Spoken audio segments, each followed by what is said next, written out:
Olá, em esse vídeo analisaremos a atividade denominada sucessão de Fibonacci. Em ella se plantea a seguinte situação. O matemático italiano Leonardo de Pisa, que viveu entre 1170 e 1250, conhecido como Fibonacci, em sua obra Livro del Ábaco, publicada em el ano 1202, planteou um problema famoso que se enuncia a continuação. Suponga que a vida de los conejos es eterna y que cada mes una pareja de conejos procrea una nueva pareja, que es fértil a los 2 meses. Si comenzamos con una pareja de recién nacidos, ¿cuántas parejas de conejos tendremos al final de un año? A continuación, analizaremos dicha actividad. La historia de las matemáticas puede verse como un recurso para proporcionar oportunidades didácticas especiales para el desarrollo de la lección. Uno de sus usos es precisamente el enriquecimiento de la resolución de problemas. Al proponerse un problema matemático de un periodo histórico, no solo se ofrece la oportunidad para identificar esas relaciones entre matemáticas y otras ciencias o dimensiones culturales, sino para usar desafíos interesantes que pueden poner en movimiento procesos. Hay una estimulante intersección entre uso de historia y resolución de problemas. Para iniciar el tratamiento de esta situación, es necesario fomentar en los estudiantes el realizar representaciones gráficas que permitan comprender el problema y posteriormente el uso de representaciones tabulares que resuman esta información. A continuación se ofrece una posible estrategia de representación gráfica para ser considerada por el docente. Observe que en los primeros 2 meses se mantiene la misma pareja de conejos.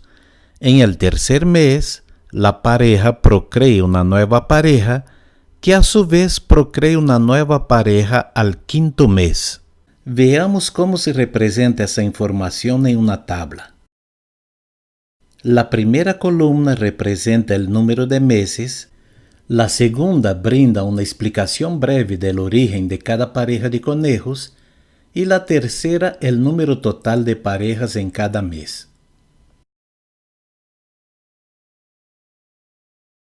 Se podría continuar completando la tabla anterior, sin embargo, después de haber trabajado, es posible interpretar cómo se comportan los datos. Se puede observar que la cantidad de parejas de conejos al final de cada mes se obtiene sumando la cantidad de parejas obtenidas en los 2 meses anteriores. Dicha afirmación se puede verificar en el cuadro resumen. Se puede establecer que al final del año habrá 144 parejas de conejos. Este manejo de los datos y su ordenamiento en una secuencia sirven como elemento motivador para introducir de manera intuitiva el concepto de sucesión. Una sucesión se puede pensar como una lista de números escritos en un orden definido.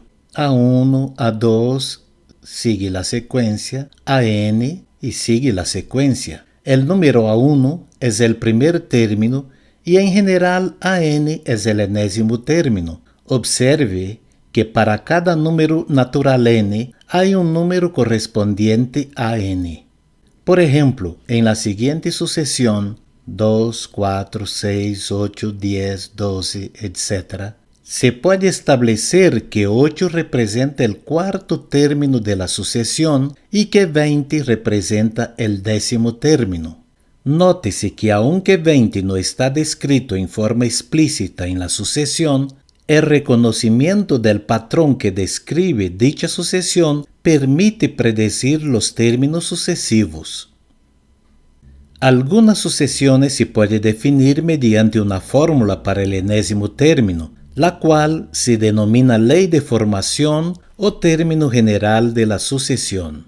A continuación se ofrece algunas leyes de formación y su desarrollo tabular respectivo.